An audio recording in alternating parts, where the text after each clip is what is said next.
Hello friend, welcome back to the my channel. आज की इस वीडियो में दोस्तों हम लोग समान अध्ययन के महत्वपूर्ण क्वेश्चन को डिस्कस करेंगे जो आपके आगामी जेएसएससी सीजीएल या कोई भी एग्जाम के लिए काफ़ी इंपॉर्टेंट होगा। बाकी दोस्तों वीडियो अगर अच्छा लगे तो वीडियो पर एक लाइक और एक कमेंट जरूर करें।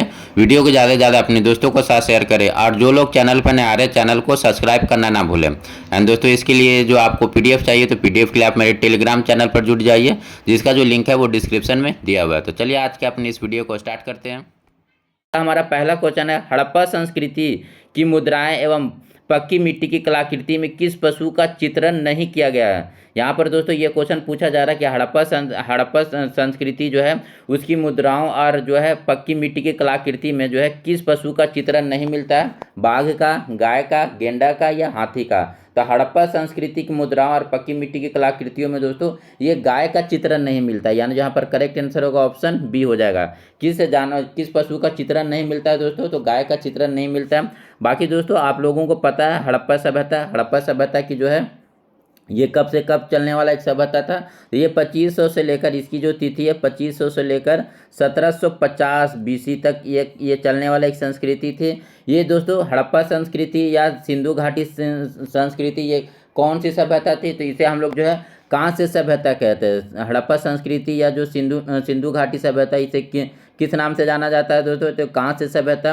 और ये किस काल में आता है दोस्तों, तो ये जो है आदि ऐतिहासिक काल में आता है। ये सारे क्वेश्चन दोस्तों अक्सर एग्जाम में पूछते हैं कि हड़प्पा संस्कृति का जो काल है वो कौन सा है। तो हड़प्पा संस्कृति का जो काल है ये कौन सा है, तो आदि ऐतिहासिक काल। ये किस काल में आएगा दोस्तों, आदि ऐतिहासिक काल। तो ये पॉइंट आप जरूर ध्यान में रखें।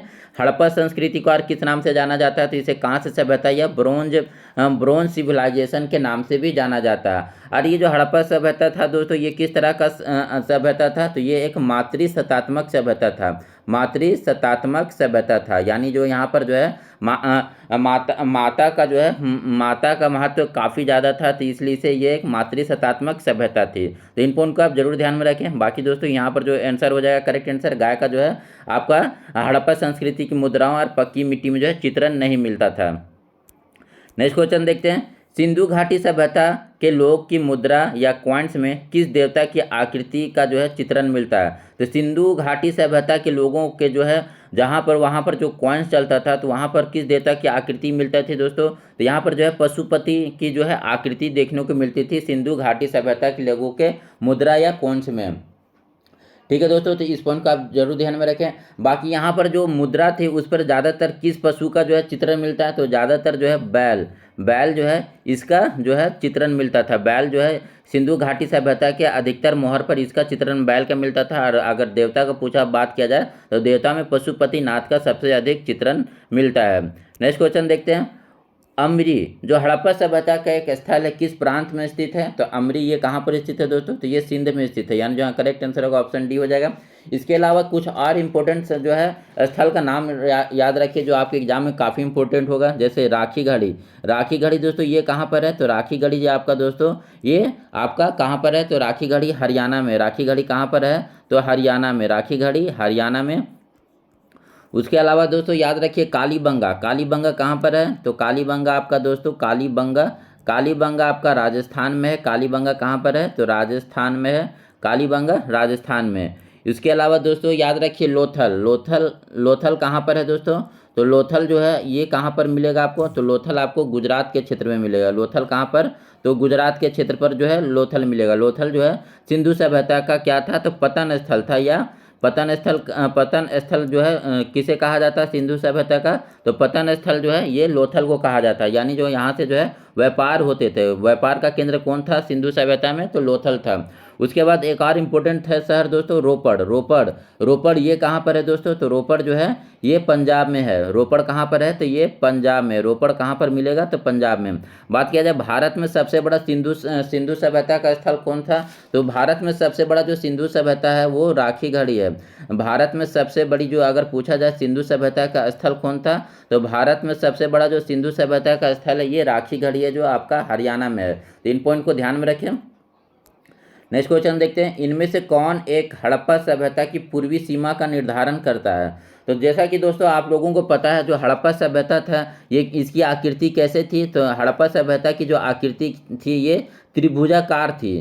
ठीक है। हड़प्पा सभ्यता की जो आकृति थी ये कैसी थी, तो त्रिभुजाकार थी, जिसका जो नॉर्थ पार्ट है, इस आकृति में जो नॉर्थ पार्ट है ये किसको बताता था, ये Jammu and Kashmir. North part किसको, जम्मू एंड कश्मीर। जम्मू और कश्मीर का कौन सा क्षेत्र है दोस्तों, तो मांडा। जम्मू एंड कश्मीर में जो मांडा था ये इसको बताता था, ये नॉर्थ पार्ट। ये जो है जम्मू कश्मीर का जो मांडा वाला क्षेत्र था ये किस नदी पर स्थित था, तो ये चिनाब नदी पर स्थित था। चिनाब नदी पर जम्मू कश्मीर का जो मांडा वाला क्षेत्र था ये चिनाब नदी पर स्थित था। उसके बाद ये जो ईस्ट पार्ट है, ईस्ट पार्ट जो है ये कहाँ पर था दोस्तों, तो ईस्ट पार्ट जो है ये यूपी में पड़ता था। ईस्ट पार्ट कहाँ पर पड़ता था, यूपी में। यूपी में कौन सा जगह, तो यूपी में एक आलमगीरपुर करके था दोस्तों। यूपी में कौन सा जगह, तो आलमगीरपुर करके एक जगह था जो यूपी में है। तो ये इसके ईस्ट पार्ट को शो करता था। और ये ईस्ट पर आलमगीरपुर ये किस नदी पर स्थित था, तो ये हिंडन नदी। नदी का भी नाम याद रखिए, आलमगीरपुर किस नदी पर, तो हिंडन नदी पर। उसके बाद इसका जो साउथ वाला पार्ट था, इसका साउथ पार्ट किसको दर्शाता था दोस्तों, तो साउथ पार्ट जो था ये महाराष्ट्र में स्थित था। महाराष्ट्र में कौन सा जगह, तो दैमाबाद। महाराष्ट्र में कौन सा जगह, दैमाबाद। और ये किस नदी पर था, तो ये गोदावरी नदी पर था। साउथ पार्ट कौन सा नदी पर, तो गोदावरी नदी, महाराष्ट्र में, दैमाबाद में। उसके बाद इसका जो वेस्ट पास यानी पश्चिम वाला पार्ट है ये किसको बताता था दोस्तों, तो ये सूतका गेंडोर था ये साउथ पार्ट। और ये किस नदी पर था दोस्तों, ये दशक नदी। सूतका गेंडोर दशक नदी। और कहाँ पर ये स्थित है, तो पाकिस्तान में स्थित है। तो इस तरह जो है ये हड़प्पा सभ्यता की चौहद्दी था। इसका नॉर्थ पार्ट था जो जम्मू कश्मीर मांडा में था, जो चिनाब नदी पर बताता था। यहाँ पर इसका ईस्ट पार्ट यूपी आलमगीरपुर में स्थित था, जो हिंडन नदी पर स्थित है। साउथ पार्ट जो है महाराष्ट्र दैमाबाद, जो गोदावरी नदी पर स्थित था। और जो पश्चिम या वेस्ट पार्ट था ये सूतका गेंडोर दशक नदी पर स्थित था, जो पाकिस्तान में था। तो हमारा क्वेश्चन में क्या पूछ रहा था, तो पूर्वी सीमा हो गया दोस्तों आलमगीरपुर यूपी, यानी जो करेक्ट आंसर होगा ऑप्शन बी हो जाएगा। नेक्स्ट क्वेश्चन चलते हैं। मगध का कौन सा शासक जो बुद्ध के समकालीन थे, तो बुद्ध के समकालीन कौन थे दोस्तों, तो मगध में जो शासक बुद्ध के समकालीन हुए वो थे बिंबिसार, यानी जो करेक्ट आंसर होगा ऑप्शन बी हो जाएगा। उसके अलावा कुछ और पॉइंट याद रखिए दोस्तों कि बुद्ध के जो कौन कौन फॉलोअर थे, बुद्ध के जो फॉलो करने वाले पुराने साम्राज्य में कौन कौन थे बुद्ध के फॉलोअर, तो सबसे पहले जो बात किया जाए मगध में तो बिंबिसार तो इनके समकालीन ही थे। उसके अलावा बिंबिसार में जो है और कौन थे दोस्तों, तो हर्यक वंश से थे हर्यक वंश के दो शासक थे। हर्यक वंश के दो शासक, एक तो बिंबिसार हो गए और दूसरा आपका अजातशत्रु भी जो है बौद्ध धर्म को मानने वाले शासक थे। तो अजातशत्रु। हर्यक वंश के कौन हो गए दोस्तों, हर्यक वंश के दो, एक बिंबिसार जो बुद्ध के ही समकालीन थे। उसके बाद जो है अजातशत्रु जो है ये भी हर्यक वंश के थे और ये बुद्ध को मानते थे। अब इसके बाद दोस्तों बुद्ध के मानने वाले में और किस वंश के शासक आते हैं, तो शिशुनाग वंश, इनका भी नाम ध्यान में रखें, शिशुनाग वंश के जो शासक थे इनका नाम था काला अशोक। शिशुनाग वंश के शासक काला अशोक भी जो है बौद्ध धर्म को मानने वाले थे। उसके अलावा और याद रखिए दोस्तों मौर्य वंश से कौन थे जो बौद्ध धर्म को मानते थे, तो मौर्य वंश से दोस्तों कौन हुए, तो सम्राट अशोक थे। ये जो है बौद्ध धर्म को अंतिम समय में अपना लिए थे। उसके अलावा दोस्तों कुषाण वंश याद रखिए, कुषाण वंश में कौन थे जो बौद्ध धर्म को मानते थे, तो कुषाण वंश में जो थे ये कनिष्क थे। कुषाण वंश के कौन शासक हुए जो बौद्ध धर्म को अपनाए थे, तो कनिष्क जो है ये बौद्ध धर्म को अपनाए थे। तो इस तरह ये कुछ शासक थे जो बौद्ध धर्म को अपनाए थे, तो इनका नाम आप जरूर ध्यान में रखें। सो यहाँ पर क्या क्वेश्चन था दोस्तों कि मगध में कौन सा शासक बुद्ध के समकालीन था, तो बुद्ध के समकालीन ये बिंबिसार थे। सो करेक्ट आंसर यहाँ पर बी हो जाएगा। नेक्स्ट क्वेश्चन देखते हैं, पंचमार्क का सिक्का कहाँ चलता था, तो पंचमार्क का सिक्का आपका मौर्य काल में देखा गया है दोस्तों, यानी जो यहाँ करेक्ट आंसर होगा ऑप्शन बी हो जाएगा। अगला क्वेश्चन है ईसा पूर्व उत्तर पश्चिम भारत में सिकंदर का आक्रमण जो है इनमें से किसके काल में हुआ, तो सिकंदर का आक्रमण दोस्तों किसके शासन काल में होता है, तो ये नंद वंश के शासन काल में होता है, यानी जो यहाँ करेक्ट आंसर होगा ऑप्शन ए हो जाएगा। सिकंदर का जो है अतिक्रमण किसके शासन काल में होता है, नंद वंश दोस्तों ये कब से कब चलता है, तो नंद वंश जो है ये दोस्तों ये सन 344 से लेकर 323 BC तक एक वंश जो है मगध पर उदय होता है, जो 344 से लेकर 323 बीसी तक चलता है। ये एग्जाम में ये भी पूछा जो जाता है जो कि नंद वंश के संस्थापक कौन थे, तो नंद वंश के संस्थापक थे ये महापदम नंद जो है ये नंद वंश के संस्थापक थे। इस वंश का जो सबसे प्रतापी शासक हुआ धनानंद। इस वंश का सबसे प्रतापी शासक कौन हुआ दोस्तों, तो धनानंद।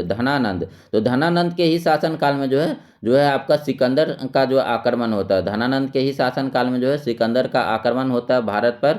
और ये किस वर्ष होता है, तो 323 बीसी में जो है सिकंदर का धनानंद के शासन काल में सिकंदर का आक्रमण होता है 323 बीसी में भारत पर। उसके अलावा दोस्तों ये धनानंद था, धनानंद को कौन सा जो है शासक मारकर यहाँ पर मौर्य साम्राज्य की स्थापना करता है, तो धनानंद को जो है कौन सा शासक, तो चंद्रगुप्त मौर्य, इसका नाम आप जरूर सुने होंगे। तो चंद्रगुप्त मौर्य ने धनानंद को जो है युद्ध में पराजित कर यहाँ पर फिर मौर्य साम्राज्य की स्थापना करता है। और चंद्रगुप्त मौर्य का इसमें जो हेल्प कौन करता है दोस्तों, तो चंद्रगुप्त मौर्य का जो हेल्प है ये चाणक्य करते हैं। चाणक्य कौन थे दोस्तों, तो ये धनानंद के दरबार में एक दरबारी थे, लेकिन धनानंद इनका जो है बेइज्जती करके इन्हें अपने दरबार से भगा देता है। तो उसके बाद ये ठान लेते हैं कि इनका साम्राज्य जो है धनानंद का साम्राज्य को ये गिरा कर रहेंगे। तभी ये चंद्रगुप्त मौर्य को अपनी शिक्षा दीक्षा देते हैं और उसके बाद चंद्रगुप्त मौर्य को तैयार करते हैं और धनानंद से जो है युद्ध कराकर धनानंद को उनके सत्ता से हटा देते हैं। नेक्स्ट क्वेश्चन देखते हैं, अशोक के अभिलेख का सर्वप्रथम किसने पढ़ा, तो अशोक के जो है अभिलेखों को सर्वप्रथम पढ़ने का श्रेय जेम्स प्रिंसेप्स को जाता है, यानी जो करेक्ट आंसर होगा ऑप्शन सी। और जेम्स प्रिंसेप्स जो है अशोक के अभिलेख को कब पढ़ना स्टार्ट किया, तो ये 1837 ईस्वी में जेम्स प्रिंसेप्स के द्वारा जो है अशोक का शिलालेख को सर्वप्रथम पढ़ा गया, कब, 1837 ईस्वी में। नेक्स्ट क्वेश्चन देखते हैं, अपने अभिलेखों में पराया अशोक किस नाम से संवर्धित हैं, तो अपने अभिलेखों में पराया जो अशोक संवर्धित हैं वो प्रियदर्शी के नाम से, यानी जहाँ करेक्ट आंसर होगा ऑप्शन सी हो जाएगा। अपने अभिलेखों में जो है अशोक किस नाम से प्रचलित हैं दोस्तों, तो प्रियदर्शी। इनके जो कुछ अभिलेख हैं, तो कुछ अभिलेख में अशोक का नाम जो है अलग अलग मिलता है। जैसे मास्की अभिलेख जो है दोस्तों, मास्की अभिलेख इसमें जो है अशोक का नाम क्या मिलता है, तो मास्की अभिलेख में जो है अशोक का नाम अशोकवर्धन मिलता है। मास्की अभिलेख में अशोक का नाम क्या मिलता है दोस्तों, तो मास्की अभिलेख में अशोक का नाम अशोकवर्धन मिलता है। उसके बाद एक और अभिलेख है गुर्जरा अभिलेख, मास्की अभिलेख और गुर्जरा अभिलेख है। गुर्जरा अभिलेख में जो है अशोक का नाम क्या मिलता है, तो गुर्जरा अभिलेख में जो है अशोक का नाम दोस्तों देव नाम प्रियदर्शी। ये क्वेश्चन कई बार पूछा गया है। देव नाम प्रियदर्शी जो है किस अभिलेख में उल्लेख है अशोक का नाम, तो देव नाम प्रियदर्शी जो है ये गुर्जरा अभिलेख में मिलता है। नेक्स्ट क्वेश्चन देखते हैं, अशोक ने अपने शिलालेख में अपने समकालीन दक्षिण के किस राज्य का उल्लेख नहीं किया था, तो अशोक ने अपने शिलालेख में दोस्तों दक्षिण के 4 राज्य का जो है उल्लेख किया था। अशोक ने अपने जो है शिलालेख में दक्षिण के कितने राज्यों का उल्लेख करता है, तो 4 राज्यों का। ये राज्य कौन कौन थे दोस्तों, तो इसमें से जो राज्य थे ये पहला तो चोल हो गया, दूसरा हो गया पांड्य, उसके बाद आपका सत्यपुत्र और एक केरल पुत्र, तीसरा हो गया सत्यपुत्र और चौथा हो गया केरल पुत्र। तो ये इन 4 जो है दक्षिण भारत के राज्यों का जो है अशोक ने अपने शिलालेख में है वर्णन किया था। बाकी जो कुषाण का जो है ये उनके शिलालेख में देखने को जो है कुषाण का जो है वर्णन अशोक के शिलालेख में नहीं मिलता। अशोक के शिलालेख में किन दक्षिण भारत के 4 राज्यों का उल्लेख मिलता है, तो चोल, पांड्य, सत्यपुत्र और केरल पुत्र, इनका जो है उल्लेख मिलता है और कुषाण का उल्लेख नहीं मिलता है। नेक्स्ट क्वेश्चन देखते हैं, किस गवर्नर जनरल के कार्यकाल में 1921 में कलकत्ता में विक्टोरिया मेमोरियल हॉल का जो है निर्माण पूरा हुआ था, तो कलकत्ता में विक्टोरिया मेमोरियल हॉल का निर्माण किसके शासनकाल में पूरा होता है दोस्तों, तो लॉर्ड रीडिंग के शासनकाल में, यानी जहाँ करेक्ट आंसर होगा ऑप्शन ए हो जाएगा। लॉर्ड रीडिंग के शासनकाल में जो है कोलकाता में विक्टोरियन मेमोरियल जो है उसका निर्माण पूरा होता है, यानी जहाँ करेक्ट आंसर होगा ऑप्शन ए हो जाएगा। उसके अलावा दोस्तों कुछ और पॉइंट याद रखिए, जैसे अगर बात किया जाए कि विक्टोरिया मेमोरियल जो है इसकी स्थापना कब से स्टार्ट होती है, इसका जो है विक्टोरिया मेमोरियल हॉल, जो विक्टोरिया मेमोरियल हॉल है इसका स्थापना का है ये सबसे पहले जो है सुझाव किसके द्वारा दिया गया था, तो विक्टोरिया मेमोरियल हॉल का सुझाव सबसे पहला 1906 ईस्वी में 1906 ईस्वी में किसके द्वारा दिया जाता है, तो कर्जन के द्वारा दिया जाता है सुझाव। उसके बाद जो इसका शिलान्यास जो किया जाता है दोस्तों ये जॉर्ज पंचम के द्वारा, जॉर्ज पंचम के द्वारा इसका शिलान्यास जो है 1906 ईस्वी में किया जाता है। विक्टोरिया मेमोरियल बनाने का सुझाव किसके द्वारा दिया जाता है, तो ये जो दिया जाता है लॉर्ड कर्जन के द्वारा दिया जाता है। और उसके बाद अगर बोला जाए कि इसका जो है शिलान्यास किसके द्वारा किया गया था, तो जॉर्ज पंचम के द्वारा किया गया था। और इसका जो है ये कार्य किसके कार्यकाल में पूरा हुआ, तो ये लॉर्ड रीडिंग के कार्यकाल में पूरा होता है, यानी जो करेक्ट आंसर होगा ऑप्शन बी हो जाएगा। लॉर्ड रीडिंग का कार्यकाल कब से कब तक रहता है दोस्तों, तो लॉर्ड रीडिंग का जो कार्यकाल है वर्ष 1921 से लेकर 1926 ईस्वी तक रहता है। वर्ष 1921 से लेकर 1926 ईस्वी तक जो है लॉर्ड रीडिंग का कार्यकाल है। नेक्स्ट क्वेश्चन है द व्हील्स ऑफ हिस्ट्री नामक पुस्तक के लेखक कौन है, तो द व्हील्स ऑफ हिस्ट्री के जो लेखक द व्हील्स ऑफ हिस्ट्री नामक पुस्तक के जो लेखक हैं ये राम मनोहर लोहिया, यानी जहाँ करेक्ट आंसर होगा ऑप्शन ए हो जाएगा। नेक्स्ट क्वेश्चन देखते हैं, निम्न में से किसे इस्पात का चौखटा या स्टील फ्रेम की संज्ञा दी गई है, तो निम्न में से किसे जो है इस्पात का चौखट या स्टील फ्रेम का संज्ञा दिया गया है, तो ये भारतीय नागरिक सेवा को, यानी जहाँ करेक्ट आंसर होगा ऑप्शन सी हो जाएगा। आईसीएस को जो है इस्पात का चौखट या भारतीय नागरिक सेवा को जो है स्टील फ्रेम का संज्ञा दिया गया। आईसीएस का जनक या भारतीय नागरिक सेवा का जनक किसे कहा जाता है दोस्तों, तो आईसीएस का जनक या भारतीय नागरिक सेवा का जनक जो है ये लॉर्ड कर्नवालिस को कहा जाता है। किसको कहा जाता है दोस्तों, तो लॉर्ड कर्नवालिस, इनका नाम जरूर ध्यान में रखिए, ये क्वेश्चन कई बार पूछा गया है कि लॉर्ड कर्नवालिस को जो है भारतीय सिविल सेवा का जनक का कहा जाता है। भारतीय सिविल सेवा के जनक किसे कहा जाता है, तो लॉर्ड कर्नवालिस को। उसके अलावा दोस्तों एक और पॉइंट याद रखिए कि भारतीय सिविल सेवा में पास होने वाले पहले भारतीय कौन थे, तो सत्येंद्र नाथ टैगोर, इनका भी नाम याद रखिए, सत्येंद्र नाथ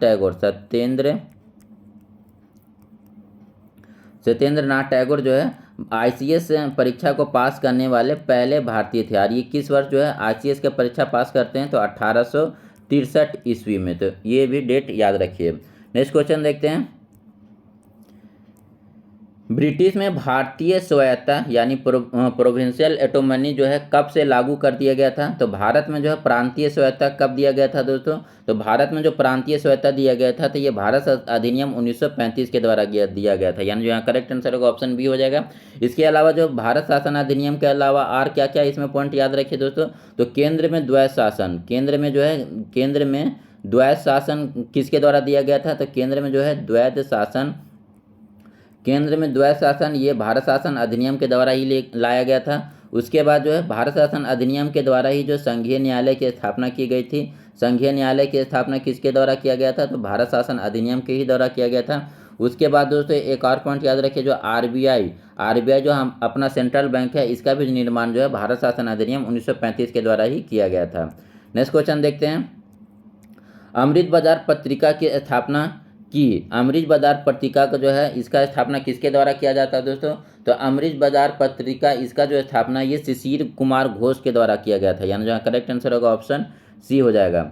नेक्स्ट क्वेश्चन देखते हैं, किस अधिनियम के द्वारा जो है लॉर्ड कर्नवालिस को अपनी काउंसिल के फैसले को रद्द करने का अधिकार मिला था, तो ये कौन सा अधिनियम के द्वारा जो है लॉर्ड कर्नवालिस जो है अपने काउंसिल के फैसलों को रद्द कर सकता था दोस्तों, तो ये 1786 का एक्ट है। 1786 के एक्ट के द्वारा जो है लॉर्ड कर्नवालिस अपने काउंसिल के लिए गए किसी भी फैसले को रद्द कर सकता था, तो ये कौन सा एक्ट है, 1786 का एक्ट है। नेक्स्ट क्वेश्चन देखते हैं, 1878 का वर्नाकुलर प्रेस एक्ट किसने रद्द किया गया, तो 1878 का जो है वर्नाकुलर प्रेस एक्ट, ये सबसे पहले बात करते हैं दोस्तों कि वर्नाकुलर प्रेस एक्ट ये भारतीय समाचार पर प्रतिबंध के लिए लाया गया था। वर्नाकुलर प्रेस एक्ट जो है ये भारतीय समाचार पर प्रतिबंध के लिए लाया गया था। और ये कब लाया गया था, तो ये 1878 ईस्वी में किसके द्वारा लाया गया था, तो 1878 ईस्वी में ये दोस्तों लॉर्ड लिटन के द्वारा लाया गया था। ये जो एक्ट है ये किसके द्वारा लाया गया था, लॉर्ड लिटन के द्वारा। उसके बाद इसे बंद कब किया गया, तो ये इसे जो है 1882 ईस्वी में, कब 1882 ईस्वी में जो है लॉर्ड रिपन के द्वारा इसे प्रतिबंध कर दिया गया था। लॉर्ड लिटन के द्वारा इसे लाया गया था 1878 ईस्वी में और इसे बंद किया गया था लॉर्ड रिपन के द्वारा 1882 में। तो यहाँ पर जो करेक्ट आंसर होगा ऑप्शन बी हो जाएगा। लॉर्ड रिपन के द्वारा जो है वर्नाकुलर प्रेस एक्ट को रद्द कर दिया गया था, यानी जो करेक्ट आंसर होगा ऑप्शन बी हो जाएगा। नेक्स्ट क्वेश्चन देखते हैं, अमेरिका में फ्री हिंदुस्तान अखबार की शुरुआत किसके द्वारा किया गया था? तो अमेरिका में जो है फ्री हिंदुस्तान अखबार का शुरुआत ये तारकनाथ दास के द्वारा किया गया था, यानी जो करेक्ट आंसर होगा ऑप्शन डी हो जाएगा। नेक्स्ट क्वेश्चन देखते हैं, किस एक्ट के द्वारा भारत के गवर्नर जनरल जो है गवर्नर जनरल को अध्यादेश जारी करने की शक्ति दी गई? तो किस एक्ट के द्वारा जो है भारत के गवर्नर जनरल को अध्यादेश जारी करने का शक्ति दिया गया था? तो इंडियन काउंसिल एक्ट 1861 के द्वारा, यानी जहाँ करेक्ट आंसर होगा ऑप्शन ए हो जाएगा। नेक्स्ट क्वेश्चन देखते हैं, निम्नलिखित में से किस विद्रोह में किसको बंकिम चंद्र चटर्जी ने अपने उपन्यास आनंद मठ में उल्लेख कर के सिद्ध किया? तो कौन सा विद्रोह का जो है उल्लेख है बंकिम चंद्र चटर्जी के आनंद मठ में मिलता है दोस्तों? तो ये विद्रोह का नाम है सन्यासी विद्रोह, यानी जो यहाँ करेक्ट आंसर होगा ऑप्शन सी हो जाएगा। सन्यासी विद्रोह का जो है उल्लेख बंकिम चंद्र चटर्जी ने अपने जो है उपन्यास आनंद मठ में करते हैं। कौन सा विद्रोह का जो उल्लेख है बंकिम चंद्र चटर्जी अपने उपन्यास आनंद मठ में करते हैं? तो सन्यासी विद्रोह का। नेक्स्ट क्वेश्चन है, निम्नलिखित में कौन भारतीय संविधान की प्रारूप समिति के सदस्य नहीं थे? तो भारतीय संविधान के प्रारूप समिति के सदस्य कौन नहीं थे दोस्तों? तो डॉक्टर राजेंद्र प्रसाद, यानी जो करेक्ट आंसर होगा ऑप्शन सी हो जाएगा। डॉक्टर राजेंद्र प्रसाद जो है ये प्रारूप समिति के सदस्य में नहीं थे। बाकी दोस्तों प्रारूप समिति के बारे में आप लोगों को पता है कि ये प्रारूप समिति जो है इसके अध्यक्ष कौन थे? तो प्रारूप समिति के जो अध्यक्ष होते हैं ये होते हैं डॉक्टर बी आर अम्बेडकर जो है प्रारूप समिति के अध्यक्ष होते हैं। डॉक्टर भीमराव अम्बेडकर जो है ये प्रारूप समिति के अध्यक्ष होते हैं। इसके अलावा जो प्रारूप समिति के सदस्य थे, इसके सदस्य में कौन कौन शामिल थे दोस्तों? तो इनके सदस्य में जो है अल्लादी कृष्णा स्वामी शामिल थे, गोपालाचारी अयंगर शामिल थे। उसके बाद एक और नाम याद रखिए दोस्तों, बी एल मित्र ये भी थे। तो बी एल मित्र का बाद में ये जो है प्रारूप समिति सदस्य छोड़ देते हैं। तो इनके जगह कौन आते हैं दोस्तों? तो इनके जगह जो है एन माधवराव आते हैं। किसके जगह? तो बी एल मित्र के जगह आते हैं एन माधवराव। उसके अलावा दोस्तों एक और व्यक्ति थे टीटी कृष्णाचारी, ये भी इनका नाम याद रखिए। टीटी कृष्णाचारी जो है ये भी प्रारूप समिति के अध्यक्ष सदस्य में शामिल थे। प्रारूप समिति के सदस्य में कौन कौन शामिल थे? तो अल्लादी कृष्णा स्वामी हो गए, गोपालाचारी अयंगर हो गए, एन माधवराव हो गए और टीटी कृष्णाचारी, ये सभी जो है ये प्रारूप समिति के सदस्य में शामिल थे। नेक्स्ट क्वेश्चन देखते हैं, कानून के शासन की अवधारणा निम्नलिखित में से किस संवैधानिक प्रणाली की विशेषता है? तो ये कानून के शासन की अवधारणा ये कौन से देश से ली गई है दोस्तों? तो ये ब्रिटेन से ली गई है, यानी जो करेक्ट आंसर होगा ऑप्शन ए हो जाएगा। कानून के शासन की अवधारणा कहाँ से ली गई है? तो ब्रिटेन से ली गई है। नेक्स्ट क्वेश्चन देखते हैं, संविधान के किस अनुच्छेद में सर्वोच्च न्यायालय के न्यायाधीश पर महाभियोग चलाया जा सकता है? तो संविधान के किस अनुच्छेद में सर्वोच्च न्यायालय के न्यायाधीश पर महाभियोग? तो संविधान का अनुच्छेद 124(4) के तहत जो है 124(4) के तहत जो है सर्वोच्च न्यायालय के न्यायाधीश पर जो है महाभियोग की प्रक्रिया चलाया जा सकता है, यानी यहाँ करेक्ट आंसर होगा ऑप्शन सी हो जाएगा। नेक्स्ट क्वेश्चन देखते हैं, निम्नलिखित में कौन सा संवैधानिक संशोधन शिक्षा के अधिकार को प्रदान करता है? तो ये कौन सा संवैधानिक संशोधन था दोस्तों? तो ये 86वां संविधान संशोधन 2003। 86वां संविधान संशोधन 2003 के द्वारा क्या जोड़ा गया था?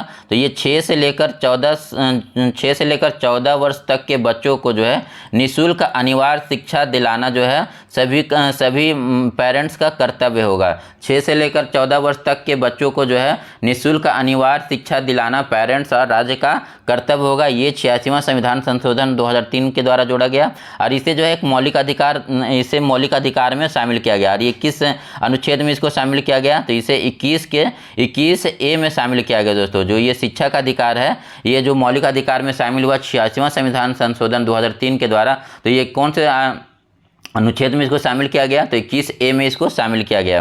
नेक्स्ट क्वेश्चन देखते हैं, जनहित याचिका की अवधारणा किस देश से उत्पन्न हुई है? तो जनहित याचिका जो आप करते हैं PIL ये जो है ये किस देश से लिया गया है दोस्तों? तो अमेरिका यानी USA, यानी जो करेक्ट आंसर होगा ऑप्शन डी हो जाएगा। नेक्स्ट क्वेश्चन देखते हैं, निम्नलिखित में कौन जो है सर्वोच्च न्यायालय और उच्च न्यायालय के दोनों के क्षेत्राधिकार में आता है? तो सर्वोच्च न्यायालय और उच्च न्यायालय दोनों के क्षेत्राधिकार में ये मौलिक अधिकार का संरक्षण, यानी जो करेक्ट आंसर होगा ऑप्शन सी हो जाएगा। हमारे मौलिक अधिकार का संरक्षक कौन है दोस्तों? तो न्यायालय ही है। तो ये उच्च न्यायालय और जो उच्च न्यायालय और सर्वोच्च न्यायालय दोनों के क्षेत्राधिकार में आ जाएगा।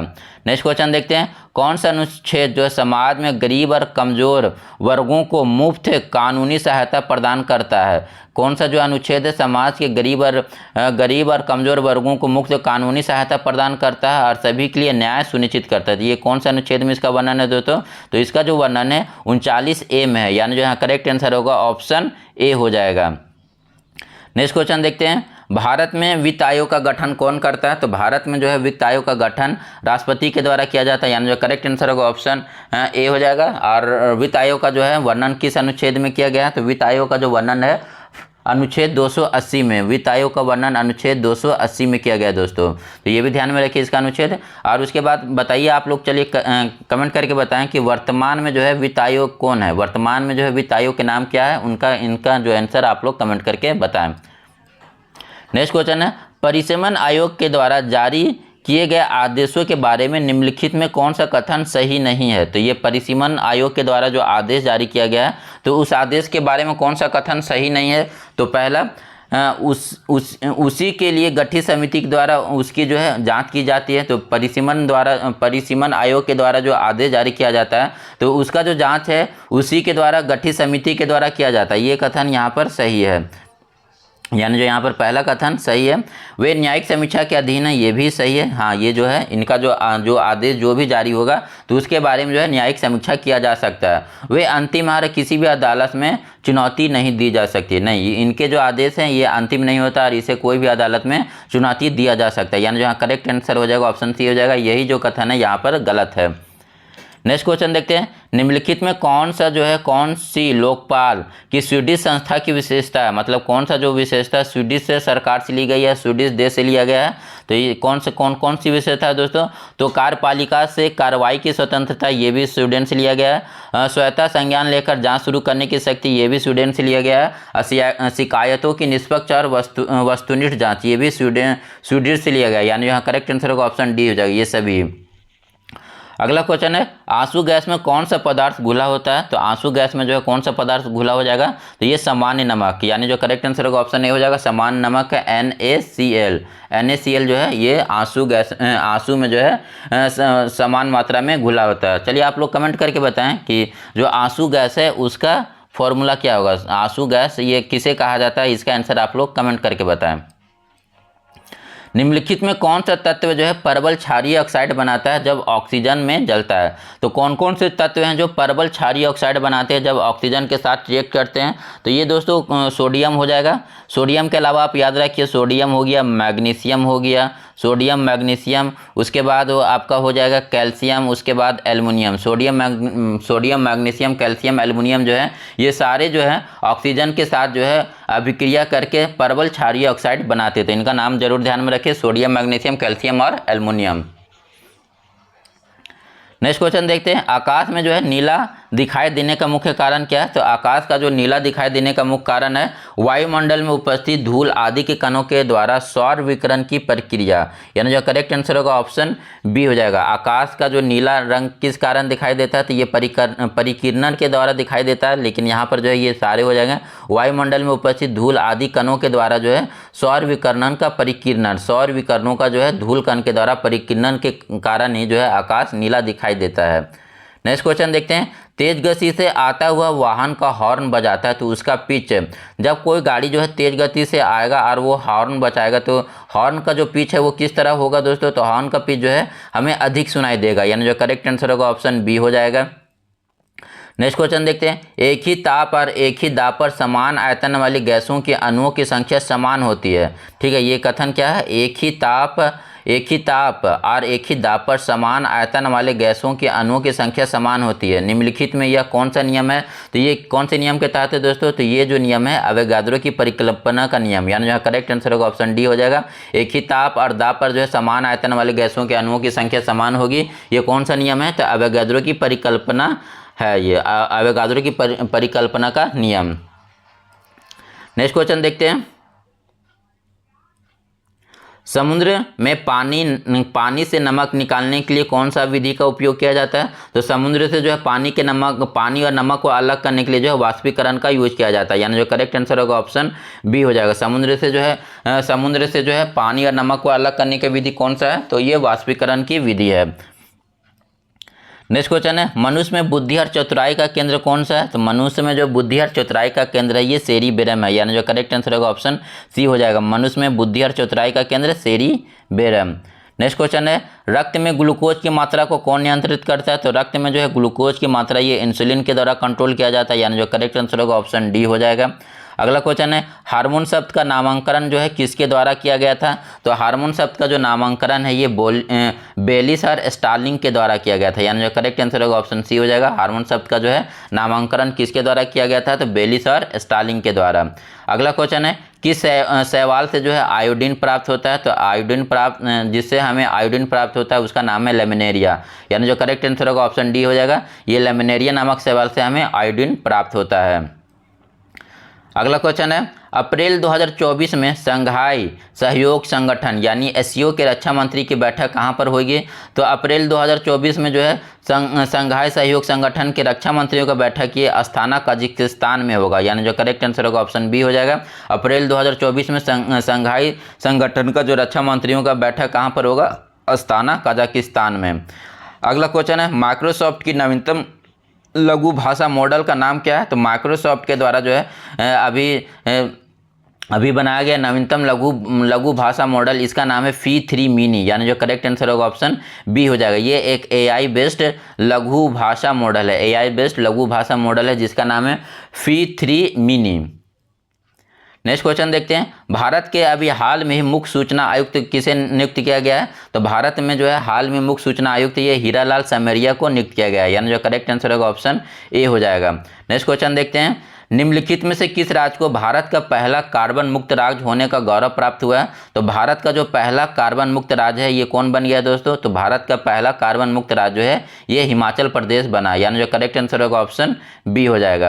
अगला क्वेश्चन है, हाल ही में यूपी सरकार ने किस शहर को जो है भारत का पहला AICTE के रूप में विकसित करने का घोषणा किया है? तो यूपी राज्य सरकार के द्वारा भारत का पहला AICTE शहर जो है ये लखनऊ को विकसित करने की घोषणा की गई, यानी जो करेक्ट आंसर होगा ऑप्शन बी हो जाएगा। लखनऊ को जो है भारत का पहला AICTE के रूप में विकसित किया जाएगा। लखनऊ को जो है भारत का पहला AICTE के रूप में विकसित किया जाएगा।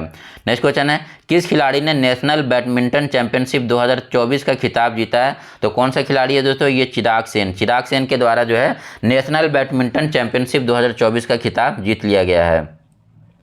नेक्स्ट क्वेश्चन है, साहित्य अकादमी पुरस्कार 2023 में किस उपन्यासकार को जो है अंग्रेजी भाषा में पुरस्कार मिला है? तो अंग्रेजी भाषा का जो है साहित्य अकादमी पुरस्कार 2023 के लिए किसको मिला है?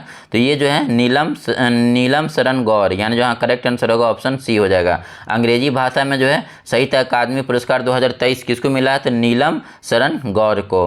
नेक्स्ट क्वेश्चन देखते हैं, किस क्रिकेट टीम ने विजय हजारे ट्रॉफी 2023 का जो है खिताब जीता? तो विजय हजारे ट्रॉफी 2023 का खिताब ये किसने जीता है दोस्तों? तो ये हरियाणा के द्वारा जीत लिया गया। हरियाणा राज्य ने जो है विजय हजारे ट्रॉफी 2023 का खिताब अपने नाम किया है। और जो हमारा नेक्स्ट क्वेश्चन है, हाल ही में कौन जो है सियाचिन पर तैनात होने वाली प्रथम महिला चिकित्सक अधिकारी बनी है? तो सियाचिन पर तैनात होने वाली प्रथम महिला चिकित्सा जो है ये बनी है गीतिका कौल, यानी जो करेक्ट आंसर होगा ऑप्शन सी हो जाएगा। सियाचिन पर तैनात होने वाली प्रथम महिला चिकित्सक कौन बनी है दोस्तों? तो गीतिका कौल। और जो आज का हमारा आखिरी क्वेश्चन है, कि देश की टेनिस टीम ने डेविस कप 2023 का खिताब जीता है? तो डेविस कप 2023 का खिताब ये इटली के द्वारा जीत लिया गया, यानी जो करेक्ट आंसर होगा ऑप्शन डी हो जाएगा। सो दोस्तों इस वीडियो में इतना ही। बाकी वीडियो आपको अच्छा लगा हो तो वीडियो पर एक लाइक और एक कमेंट जरूर करें। Thank you for watching this.